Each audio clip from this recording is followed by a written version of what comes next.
All right, so hello, my name is Vasilios Kosmakos. I'm here with my coworker, Laura Tamayo. and today I'm interviewing Miss.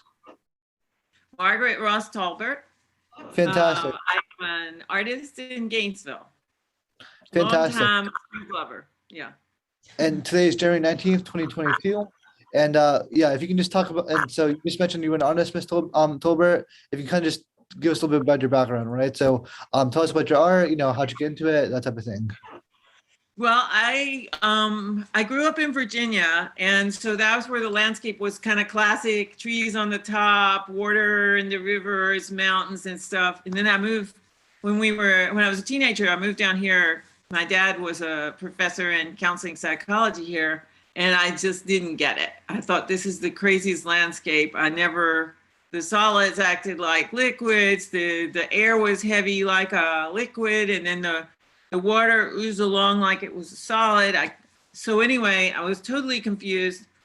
And I became an art student probably because I was a distance runner and I ran for UF and just loved it. I loved it so much and it opened my eyes to things. So then I wanted to be an artist.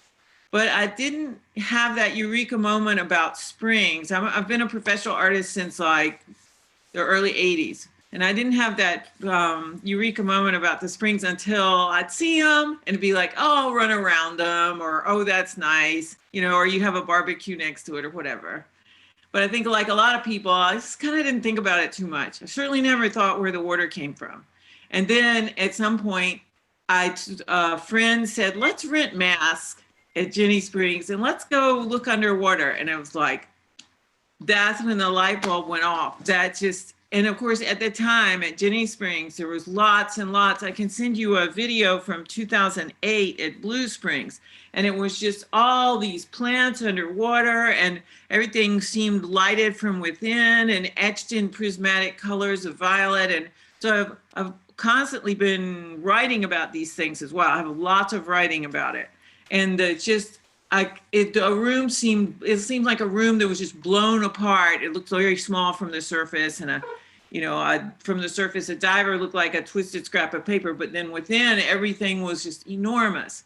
So I loved crossing the waterline and having that transformation by seeing underwater. So I started going to all the springs I could, and I was armed with like a little throwaway Fuji disposable camera. So I was like set. I was all over that. So I have a lot of older photos from, I guess one of them I went to all the time was Fanning Springs, all the time. And Fanning was, you'd stand there and you really couldn't tell where was above water and where was below. It was so clear. And you felt like you could pick up a dime off the bottom. And Troy Springs, 75-foot open dive, it was so clear. You felt like you could reach out and touch the bottom. The distances were just amazing, amazing springs. And I went and then I wanted to paint every one of them because it really went a lot with how I learned about painting from my professor at UF, this very, very contemporary sort of process-oriented painting. Well, it was perfect with the springs and water. And then, of course, I watched a lot of the springs change a lot. And that's kind of when I became more of an activist with my work. In the late 90s, I started titling the shows more about Springs Eternal ? Or increasing magnitude in the hopes that the magnitude would increase. You started hearing a lot more. Somebody like Wes Skiles was talking about this in the 80s. And I have one of the newspaper articles, and he saw the changes happening. I mean, I'm fortunate I saw so many pristine springs. And so my work began to record the changes, and I didn't realize it because I was not thinking about it. I would drag these 6 or 8 foot canvases or something out to the docks of springs all over the place, get paint everywhere. And I would pretty much respond to what I saw. It wasn't certainly paint by number or that descriptive, but I was so inspired by it. And then I would go in the spring and then I would paint it. And then I would start to look, and there were all these different colors in the paintings. And I was like, why is that? Am I becoming more adventurous artistically? And then I realized that wasn't it. It was that I was starting to see green in the water. I remember doing a painting of a bowfin hiding in this cloud of green algae, and I'd never seen that color green before. So that was sort of harbinger of all these changes. And since I wasn't trying to be an advocate, it was a little more authentic a reaction. So my work, I have done projects all over the world, and sometimes they're historical. Usually they're about having a sense of place. So I'm doing a springs project in ancient Lycia in southern Turkey. And so one of the protagonists in the project is the goddess Leto. So she was a Greek goddess, and in this story, she and Apollo and Artemis are tired and dusty, and they go somewhere to try to drink. And actually the place exists. It's called the Latun, with temples and a spring. And they wanted to drink at the spring, and they were turned away. They wouldn't let them drink. So I thought, well, there's the story. Where did she go next? So we've also followed aquifer paths over there. It's more mature karst. So they're bigger conduits, like the deepest cave in Asia, the longest cave in Asia. But you begin to understand that for these cultures, and we don't know that so much about our culture, since we're not really in contact with the ancient traditions in Florida, alas. But for those cultures, like, water was the instigator of knowledge, life, and prophecy. Like at Delos, the priest had to drink water to know to deliver the prophecy. At Didyma, the priest of the oracle, she had to have her foot or the hem of her dress touch this whole spring in the middle of the temple before she could deliver a prophecy. So water was always seen as having these magical properties. And then, and I'm really digressing here, but I know you might like this, is if you read this book called H2O and the, what is the rest of it, about forgetfulness, there's this Mnemosyne spring, memory spring in ancient mythology. And this was before a man learned to write. And this spring collected all of culture's knowledge so when people passed on, they left all their knowledge in this spring bubbling forth, and they passed it on to the next people.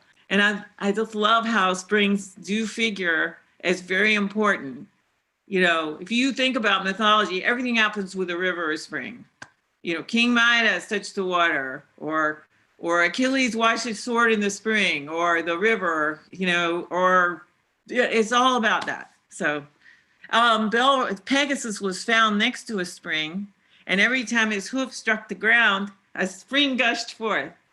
So it's important to us. We just don't realize how truly important it is, and has been to mankind forever, because without springs, there's no human culture. So, I mean, even the founding of Athens, right? It's like when Artemis and when Athena and Poseidon were discussed, were battling, right? Poseidon gave a spring, right? And then Athena gave the olive tree, right? So it's like even the founding of Athens, the capital of the ancient world, more or less, was founded, with the battle of a spring and an olive tree. So that connection you're making with mythology. I think they were wrong. Yeah, it's they put the wrong thing. It's why I was dry there, Neil. Yeah. Yeah, so this connection between water and mythology, I think, was a fascinating connection that I really haven't thought of. So please bring that to my attention. And it's like you're making all these connections. We can have shared customs. We can bridge these geopolitical boundaries, and we can recognize maybe some customs we might suspect were here by learning about those. So, and the Hittites, I have some quotes from the Hittites. They had something they called the Royal Road. So this was 1300 BC, and they did the springs temples that are still there. And they said that the Royal Road was the aquifer underground, and that's where all the ancestors went. But they said if you signed an important treaty, you had to have this Royal Road present for the treaty, or it wouldn't work. And if the gods went back down in the aquifer, there was a time of drought and disaster for the country. I mean, they were very aware this was important. They better be nice to it. So, and it was a way to, I guess it was a way to kind of commandeer the local cult centers and make it look like it was part of the empire's, divine right. So, but I mean, I guess it goes back as far as mankind goes. So, Wow. Like I said, what an incredibly wonderful connection. I mean, I really appreciate you bringing that to my attention. Um, do you have any questions, Laura? Actually, I did want to ask. So you're like connecting a lot to Greek mythology, which is amazing. And I wanted to ask, do you have, is that like the culture that you find yourself most inspired by within your art or within your approach to everything? Or do you have like multiple sources of inspiration within other cultures, within your own culture? Yeah, I think for the longest time, about the time I started painting the springs in the 80s, I also started doing these portals. And if you go to cultures around the world, it was kind of just the idea of travel and journey and anticipation and then presence and recollection. But the springs always seem to be the immediate thing, the immediate. And then I learned that I used to think of springs as some paradise destination, but then I learned that the springs here and the aquifer here inspired Coleridge's writing for Xanadu. So I was like, well, that's it. We're in it, That made a big impression on me.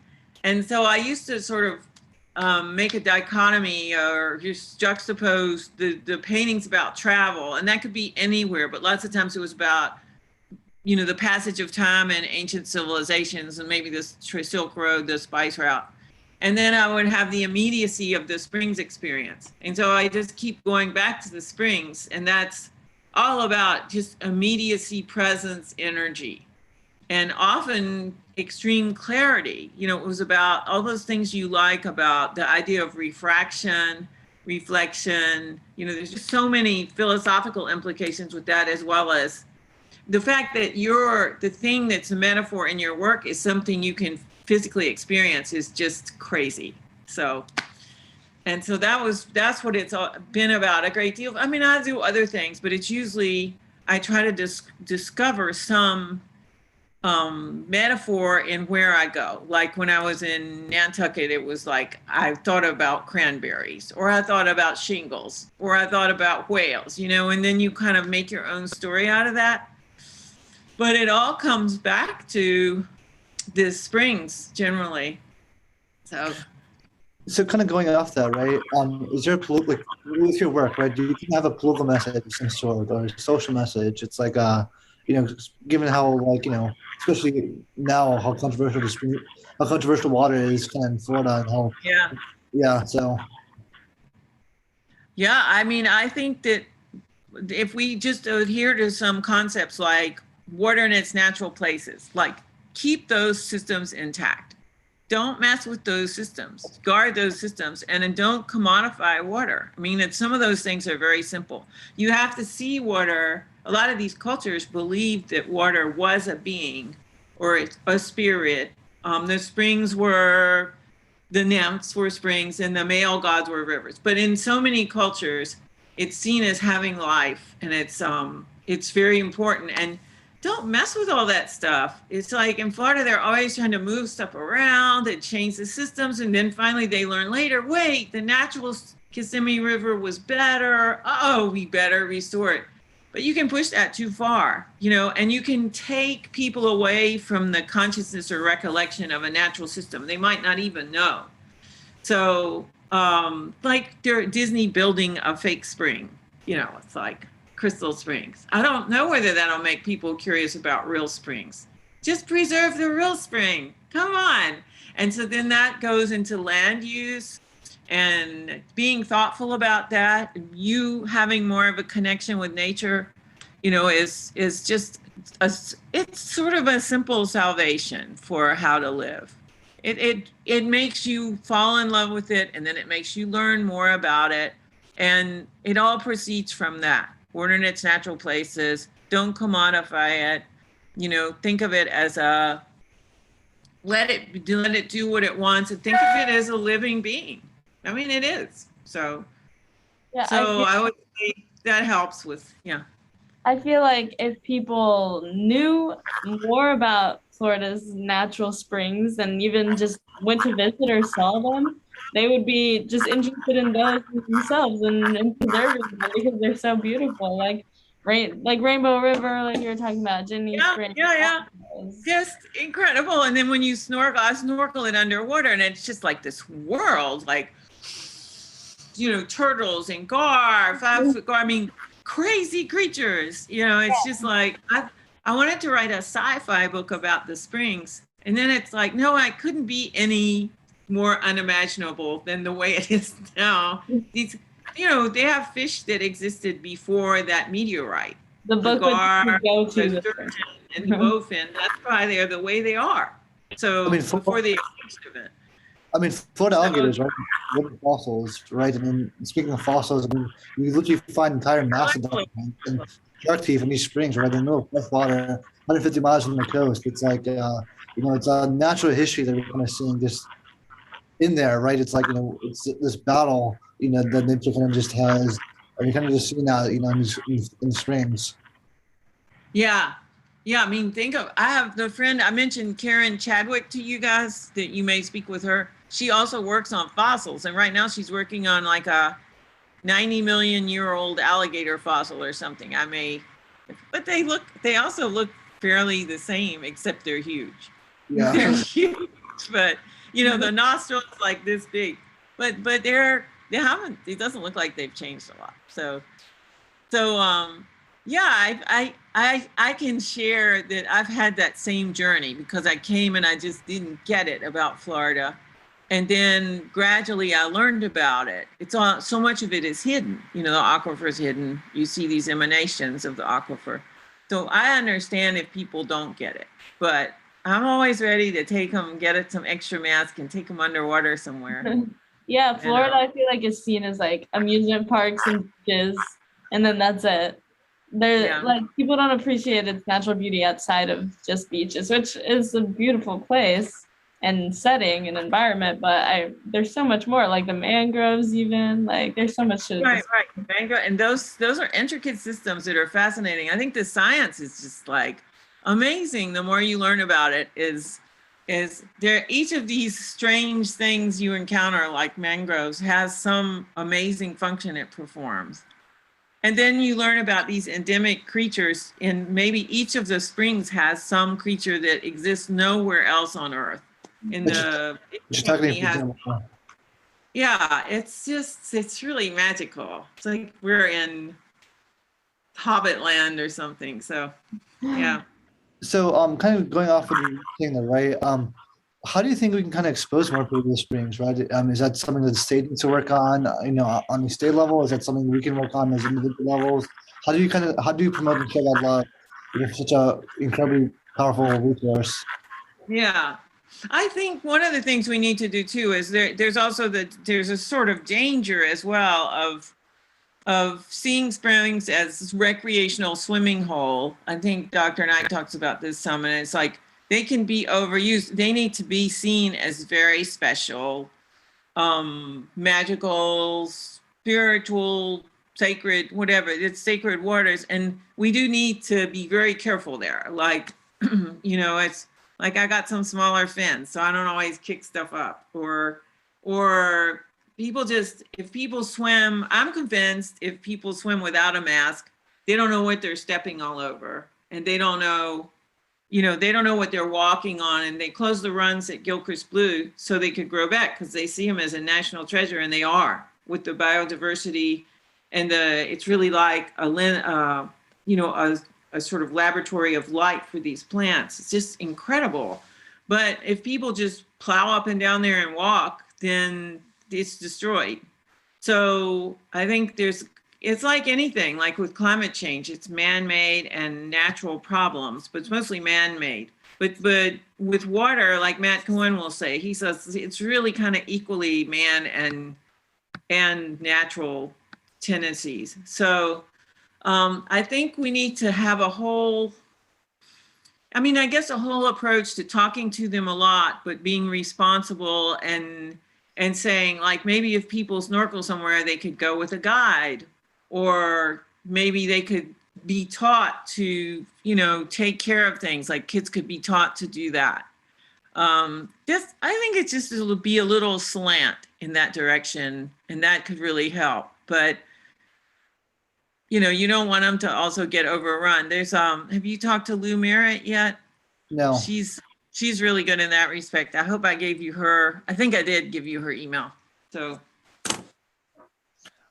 So kind of circling back to something you said earlier that I found particularly fascinating was that you kind of mentioned how you started noticing the degradation of the Florida Springs through your paintings, right? Because there's a lot more green that is more noticed. Can you speak about like that perspective as an artist, right? So how you essentially used color, right, as a medium to kind of just visualize the degradation of the springs. yeah, it's an interesting act for me because I mean, each time I do it, it's not really a formula. I might have some formula. I mean, you think waterline and probable color and how it's probably going to look, but it's hard to paint things like water directly. You sort of feel like you're doing it with some peripheral awareness, and it's colors like you're not used to seeing, and all the colors underwater are changed. It is a kind of saturated blue that we don't encounter that much over here. And I had to go to the Middle East to see the tiles, to understand that blue can be a very powerful, aggressive color, like red. But you see that in the springs, but you don't see it somewhat. It usually means it's in the distance if you see something blue. So it's every time I go, it's sort of re-experiencing being in the springs when I paint it. It's just, I have to be very intuitive about how I work. I have to put weird colors like, oh, I should put pink here. How could that logically work? But it does work. And so it's always this, I would say, a learning experience in perception when I do that. And I want it to be immersive, suggested it has been immersive, and it is when it invites people in. And of course, that's pictorial perception that humans do, is they look at something and maybe they're drawn to it. It's almost like an archetype. So, and I think that usually works. And I think people that have been underwater at the springs respond to that. But as far as my paintings go too, is like, I never know whether I'll do it in one day and it's like that, or whether it'll take me 6 months. And then at the end, there's this sort of redemptive path that makes it work, or 3 years, or it's just, you have no idea. It's out of your control. So. And then, kind of just follow up on that question, right? Like, throughout your years, kind of looking at the springs and specifically painting with, we kind of discussed kind of that type of degradation you've seen, right? So, how over the course of the year have you seen more algae? Where, like that type of thing. That I think it's my connection. I was like, I couldn't quite understand the question. It's my Zoom connection is a little foggy. No worries. So discuss the degradation of springs throughout the course of your career. So I'll give you that time. Sorry, then I got a call. So hold on. I'll turn off the phone. I'll move the phone. I've turned off the other ringer. Right there is really background. Okay, I'm back. Okay, so. No worries. So discuss. Yeah. What? Discuss the degradation of the Florida springs you've seen throughout the course of your career. Yeah. Also, adding to that, just to add, were there like any moments of like prominence where you really like saw that it had changed and it was like a moment of realization? Yes. So I had been aware of sort of a continuum since the 80s. And, I've got a mask and like I said, got the camera. I went everywhere. Springs on the Swanee. I tried to go to every springs in the USGS guidebook, big, little. And so I saw quite a few springs with this. They had plant material and all of them had submerged aquatic vegetation, all of them. And then you would see let's say at Gilchrist Blue Springs, you'd see a lot of submerged aquatic vegetation, all kinds of things. Just 10-foot eelgrass and just different kind of plants, great diversity. Then you would see only one kind, like eelgrass. then you would only see hydrilla. And then it's like, then we heard hydrilla was bad, so I think they started using herbicides. So that's probably in the last 12 years. And then you would see nothing. Like most of the springs now have no plants in them. And then the only thing that can happen is algal growth, it seems like. And then I understand algae changes the water chemistry, so it's hostile to other plants coming back. And my understanding from Matt Cohen is that there's no way it's going to grow back or flourish even when they replant the eelgrass unless you have the dissolved oxygen. That's like the missing link. So in the year 2000, I had been to Manatee Springs with some friends and some designers from Atlanta. And, you know, we went there and I have these photos and I remember it was just full of eelgrass and life and all kinds of fish. And then I went the next spring and it was gone. It was just wiped out. And so some of the people there said, oh, the manatees came in and ate everything. And I don't think that's it. I mean, that's just not it. And it's never come back, ever. It's never come back there. And in many places, and I think there was some kind of event. And my understanding is that it could be that if there's a flood and the springs reverse, and this is something Matt Cohen again talks about, if they reverse, that changes it forever because it exhausts the dissolved oxygen deep in the aquifer passages. And then it's probably never going to get back unless you work to resupply it somehow. But I think that was a year where a lot of the springs really changed. And one thing I know that happened, sometimes I know what happened to the springs, like Fanning Springs. So what I've been told is that Fanning Springs was its first magnitude spring of utter clarity. And then maybe around that time, a lot of the dairy farms were told to move up from Lake Okeechobee. So they were welcomed by Gilchrist County. So this is something I've been told by some people like Mark Long. And then, so lots of the dairy farms were there. So that made the water more polluted. So then I began to see the utterly clear water suddenly was full of kind of stuff. And that's probably from nitrates feeding things can grow in the water. And then, you know, the flow went down from first to second magnitude and the nitrates in Fanning are very high. Sometimes they have to close the spring. It's the highest of first magnitude springs. And the second highest is Jackson Blue, but it has so much flow and discharge that I think that helps take care of it. If you have enough discharge, algae doesn't really grow. There's a certain speed, like 2.3 miles per hour for the current. And I know that's been presented at the Springs Institute, but if the flow is strong and fast, it really can't form. So you don't get an idea of the water quality. So that can help. The Ichetuckney, as long as I've been swimming down the Ichetuckney, I used to go every week in the summer. We just snorkel down to the end. And every time, it seemed like every time it just got less and less clear. I wouldn't say there was a singular event. And then I kind of finally stopped because it was dark and kind of cloudy. And from the surface, I'm convinced that from the surface, if like you're kayaking along or maybe park staff kayaking along, I don't think a lot of park staff go underwater. And so it looks great. You see all this clarity from the surface and you see the light hitting these plants and it looks great. But if you go underwater, it's hard to see very far. And it's never been as clear, say, as the Rainbow River in decades. So, and you notice with the Rainbow River, if you've been snorkeling down there recently, Last week, so yeah. gorgeous.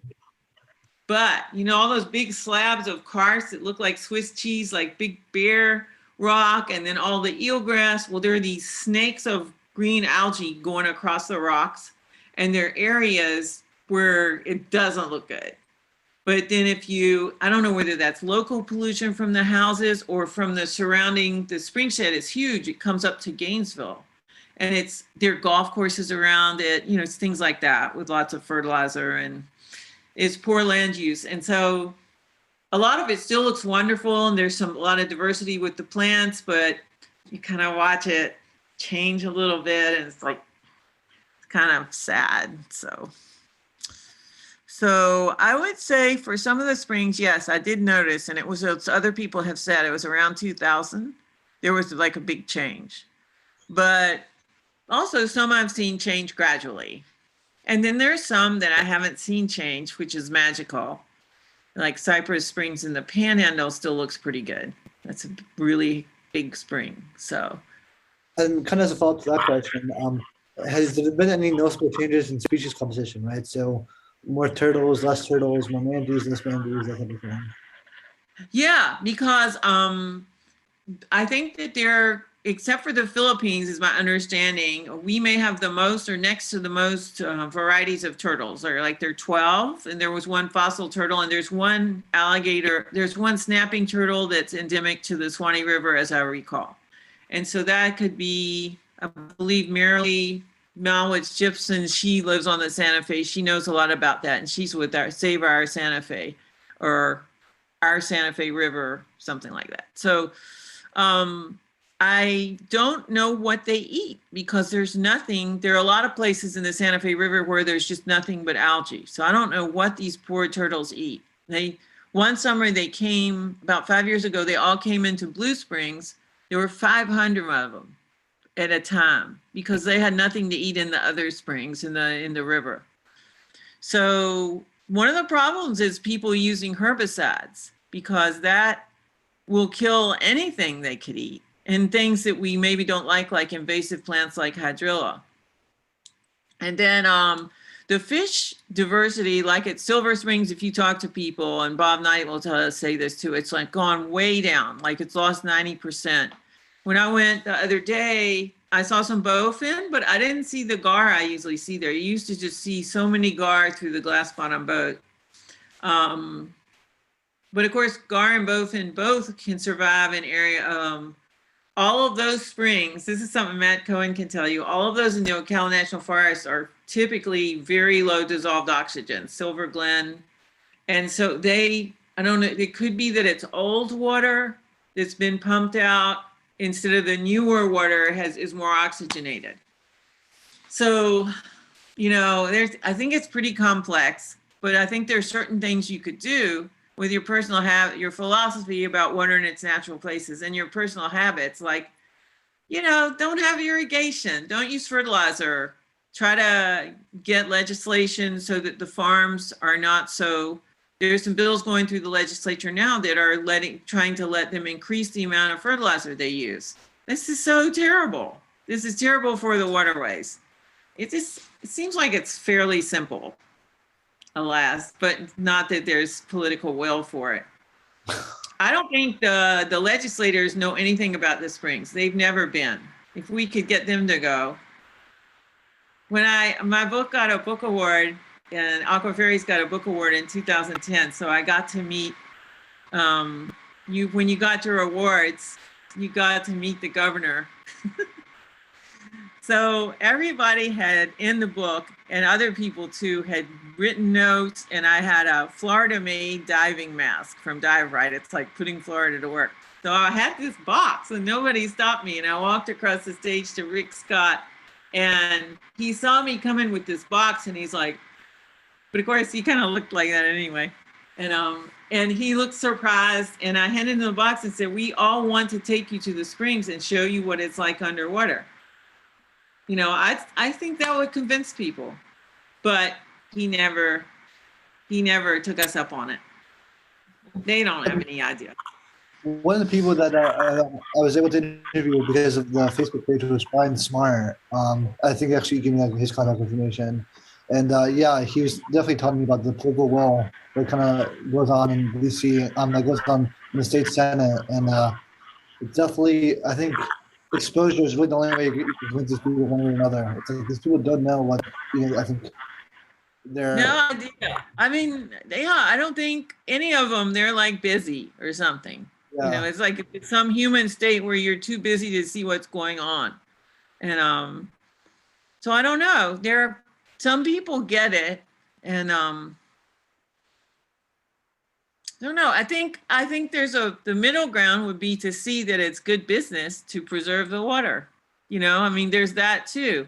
And you can make it a business. Like if you go to Volusia Blue Springs, I go there to paint. I did this installation in the Orlando airport. And so I was painting everything I saw on the river. Well, I heard 5 different languages being spoken on the overlooks. You know, people from around the world had come just to look. There's not much of a swimming area. And in the winter it's closed for manatees. But they were learning about it. And that was like a world treasure to them. So why don't we see that? You know, it is. Other people think it is. So I don't know whether I've answered any of your questions. So would you mind explaining where the name Aquiferius comes from? So what inspired you? Tell me the story behind that. I made it up. I wanted to have, you know, I realized in 2010, then some things have changed. I realized that many people, including myself, like in the 90s, I didn't really know anything about the aquifer. I didn't really know where the springs came from. So I wanted the word aquifer in the title. And I didn't want to say springs because that's maybe more accurate, you know, some ways, but I wanted it to be about the aquifer. So I just made an adjective out of it. And I remember Matt Cohen thought I meant aquifer IOUs. Like there's an IOU to the aquifer. And then Cynthia Barnett said, why didn't you call it Aquiferius? But that's why I called it that. And then I started a Facebook group, and we've done like a 30-minute movie, and we'll complete it. And I just wanted that to be a topic of conversation, like that people didn't know about before, but it became an accepted topic. And you can see things change. People talk about, you know, excessive nitrates, or, you know, they use more technical terms, and people have learned a lot about the springs, I think. But I just don't think we quite fight back enough. We don't fight enough. It's just, it should be a big fight. So. And then, so you kind of mentioned a little 30-minute video you did. Is that Sirena? Can you tell me more about that project? Oh yeah, I've never seen her myself, but I understand that there's, you know, these are documentations of a semi-mythological being in the springs. So if you think about it, you know, there are manatees in the springs. There are fish that breathe air from the surface or underwater. There are 200-year-old cave crayfish in the springs. So obviously a creature like Sirena, it'd be easy for her to exist. And she only exists in the most pristine springs. You know, she's threatened. But it's part of it too, is to make you think about, how are things different underwater? How do things perform differently? I mean, can you bowl underwater? Can you, like, if you use an umbrella underwater, what is the purpose? You know, it's a magical looking glass world. And I guess I want Sirena to be followed and accepted, but I also want other people to be like a Sirena or pursue their own life underwater. You know, it's water. The water is our home. That's where we come from, and that's the main part of our composition. And I always feel at home when I'm in the springs and in the water. And I want more people to do this instead of being afraid of the water. And so maybe they'll see Sirena, or maybe they'll find a way to be something, you know, there. So sometimes people say to me, like a woman says, Sirena pretty much does what she wants. You know, she's just always busy, but she does what she wants. So one lady said to me, I want to be Sirena.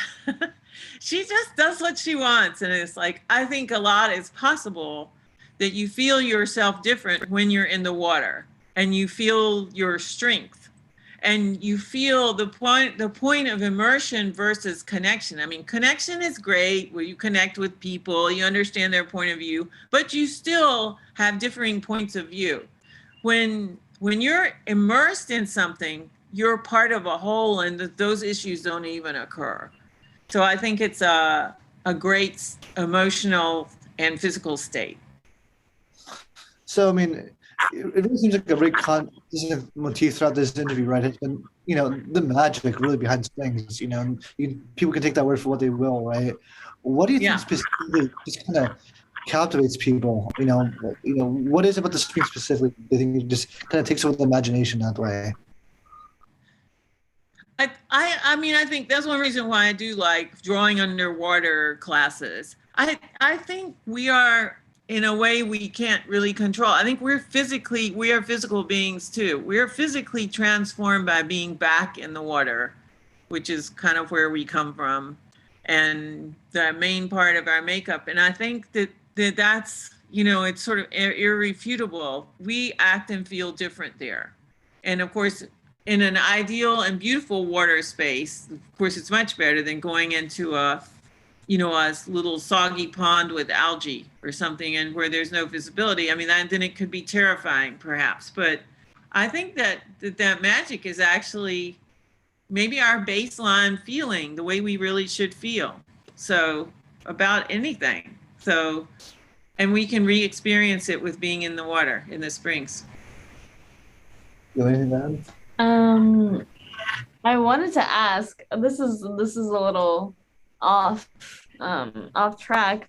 You can get back on track after, but I'm so curious. Like we were looking at your projects and everything as we were preparing for the interview, and you've been so many different places. Do you have like a favorite? Is there one specific environment that you completely felt at home in, or felt like wondered by? I mean, I feel at home. I think a lot of people from Virginia, that's their home. I feel at home there. I feel at home in certain places, like in Spain or certain parts of Turkey. And when I was in Oman, I just felt strangely at home, certain parts of Greece. It's hard to, I'm always, you never know when you're going to feel at home again, but, and I need to travel to more places, so I'll probably experience that more. But I definitely feel at home here, and it's the kind of place you dream of, the moonlight on the lime rock roads at night in the countryside, and the images I've seen underwater, that's really feels like home.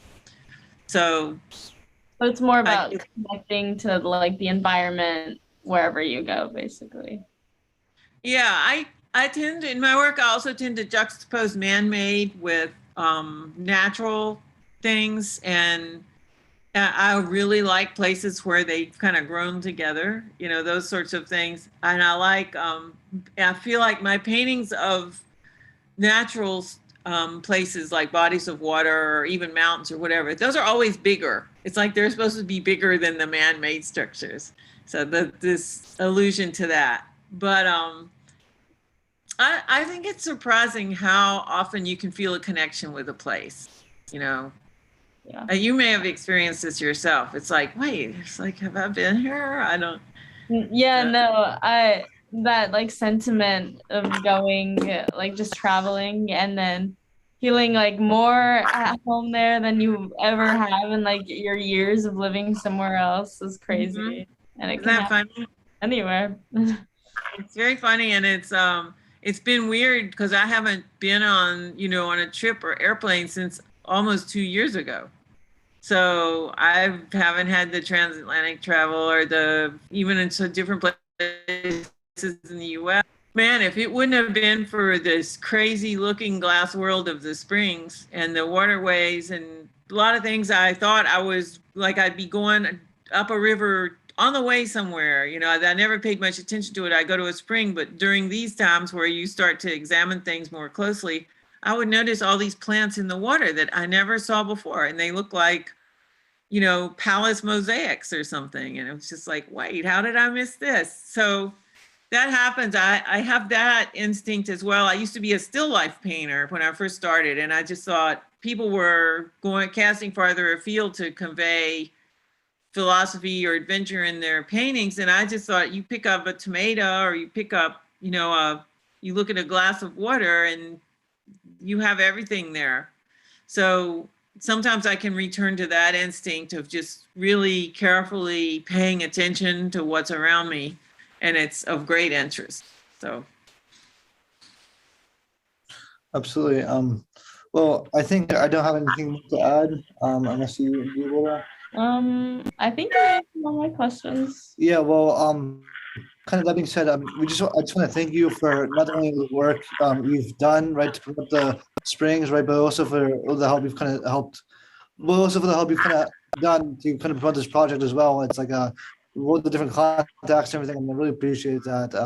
So thank you so much. Thrilled you're doing this project. I'm absolutely thrilled, and I don't like to think about what happens if things get worse, but I feel like attention like this too, through oral histories and humanities.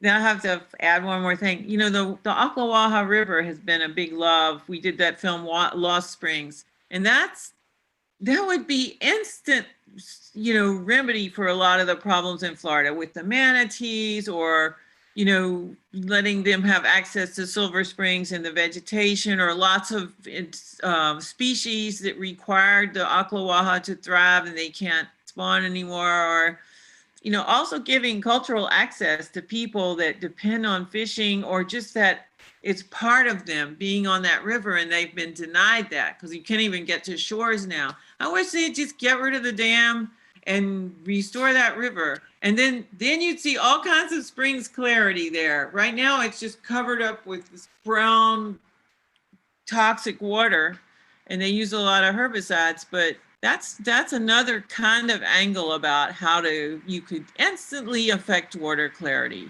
by, you know, breaching the dam and freeing the river.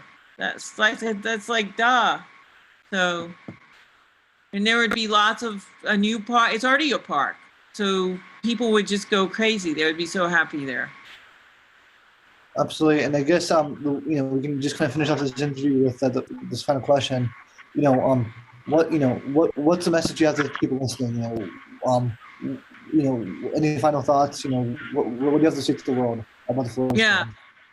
Well, we have this is so I guess once in a lifetime, or nowhere else in the world is it possible to have this experience of being in the water, like you're in another planet.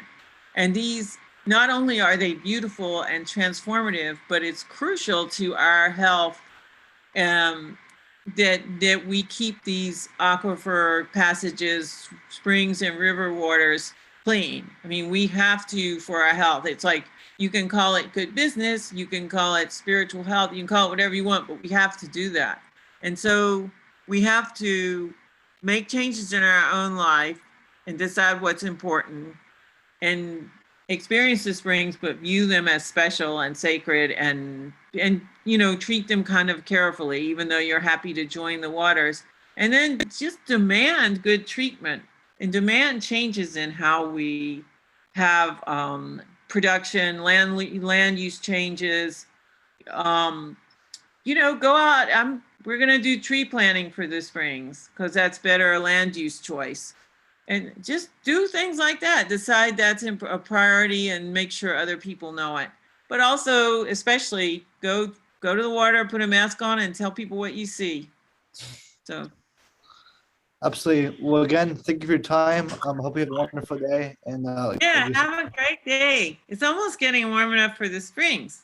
Almost, right? We're close. Yeah. Yeah. Yeah, so I'm so glad you're doing this. And if you decide, I was just talking away, but if you decide you want to fill me in on more about this project or what you aspire for it, you know, that would be great to know. Absolutely, for sure. And would you mind once this video gets finished, we post it on our YouTube channel. Would you care if I post it on the Facebook page? Yeah, that's great. Fantastic. Cool. Yeah, do that anytime. That's the thing. It's like the 5 blind men and the elephant. I mean, and that's what Aquiferius was like. It's like all these people, and they'll say, this is a spring. And they're like, no, this is a spring. That's a spring. You know, any voice you have, or what your motivation was or interest was, you know, we can share it all over. And it gives people like, oh, I never thought of that. You know, that in itself is That's all it's going to take. It's going to Sure. be harder not to back with the legislators, but that's all it's going to take. So Absolutely. It's like the world changes right through, individual action. It's as simple as that. If you're not going to do it, who else will? So, yeah, believe that. I mean, that's it. And maybe we can share it with some of the doubters and share any of your findings or your that'd be great. Anything else to share, we would appreciate. absolutely. Well, again, thank you and have a wonderful day. All right. Thanks a lot. Bye. Okay.